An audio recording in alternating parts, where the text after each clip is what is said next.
दोस्त हैं, मोदी केयर में बहुत कामयाब हैं, हमारी टीम में हैं, मोदी केयर में आने के बाद दोस्ती बनी। वो ना थोड़ा सा रिवर्स चलते हैं, मैं आपको बताऊंगा। हम पता है क्या करते हैं, हम जैसे इस बिज़नेस को ज्वाइन करते हैं, अपलाइन क्या बोलती है, लिस्ट बनाओ, है ना।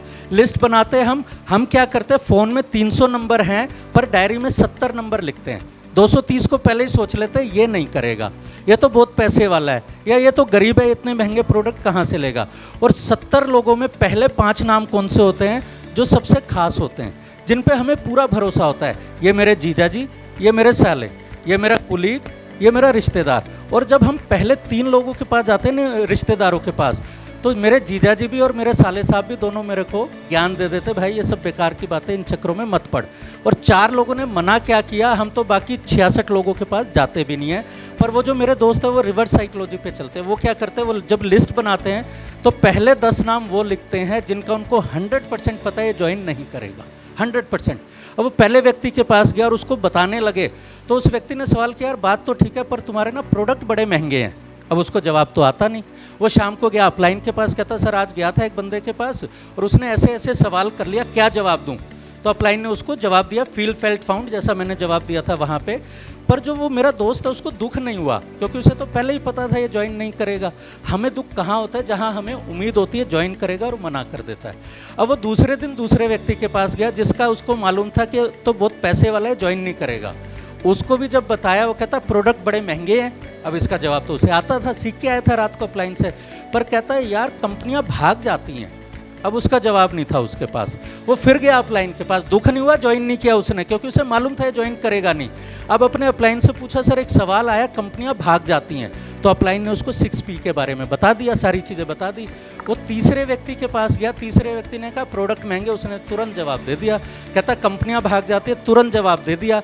तीसरा सवाल फिर उसने ऐसा कर दिया कि भैया पैसे वैसे नहीं आते, किसी के झूठ बोलते हैं, अपने नकली आदमी खड़े कर देते हैं स्टेज पे और लोगों को बेवकूफ़ बनाते हैं। अब इसका जवाब उसके पास नहीं था। फिर वो शाम को अपलाइन के पास गया, पर उसे दुख नहीं हुआ क्योंकि उसे मालूम था कि इसने तो ज्वाइन करना ही नहीं है। लेकिन अपलाइन ने जवाब दे दिया। जब वो 10 लोगों के पास चला गया तो 10 के 10 लोग ऐसे थे जिन्होंने ज्वाइन नहीं किया, पर उन 10 लोगों ने उसको परफेक्ट बना दिया। अब जब वो 11वें के पास गया, 11वें ने कहा प्रोडक्ट महंगे, उसने तुरंत जवाब दे दिया। कहते कंपनी भाग जाती है, तुरंत जवाब दे दिया। उसने बोला पैसा नहीं आता, तुरंत जवाब दे दिया। जब 7-8 सवाल पूछ लेना तो सामने वाला व्यक्ति कहता है यार बाकी छोड़, तेरा कॉन्फिडेंस बड़ा अच्छा लगा, ये बता आधार कार्ड देना और साथ में क्या देना है, क्योंकि आप ट्रेंड हो गए। हम गलती करते, पहले उन लोगों के पास चले जाते जिनसे हमें अपेक्षा होती है। 4 लोगों ने मना, मैं आपको बता रहा हूँ, यहाँ पे गारंटी दे रहा हूँ, अगर आपने 100 लोगों की लिस्ट बनाई है ना, कोई भी व्यक्ति ऐसा नहीं जिसने 100 को प्लान बताया। 4 लोगों ने गुब्बारे की ऐसी हवा निकाल दी है उसकी कि वो गुब्बारा ही नहीं भर पा रहा है। 5वें के पास वो जा ही नहीं रहा है, 6ठे के पास वो जा ही नहीं पा रहा है, और आपके सारे कॉन्टैक्ट खराब, और फिर आप अपलाइन का भी फ़ोन उठाना बंद कर देते हो। जिस मीटिंग में आके आप बहुत मोटिवेट हुए, बहुत एक्साइटेड हुए, और मीटिंग के बाहर 4 चंदू चूरन टाइप के लोग थे जिन्होंने आपकी हवा निकाल दी। अब आपको आपकी अपलाइन की बातें भी अच्छी नहीं लग रही, आपको स्टेज पे जो लखपति आए थे उनकी बातें भी समझ नहीं आ रही, बस समझ आ रही है चंदू चूरन की, भाई तू सही कह रहा है, सच में पैसा नहीं आता। तो आप कोशिश करिए, रिवर्स साइकोलॉजी से काम कर सकते हैं। ये सीखने के बाद हम में से बहुत सारे लोगों ने ऐसा किया, और वो 8-10 ना सुनने के बाद में इतने परफेक्ट हो गए, जब प्लान दिखाते हैं तो मुझे लगता है तो मुझसे भी अच्छा प्लान दिखाते हैं। तो इस तरीके से आप उसको कर सकते हैं। Thank you very much.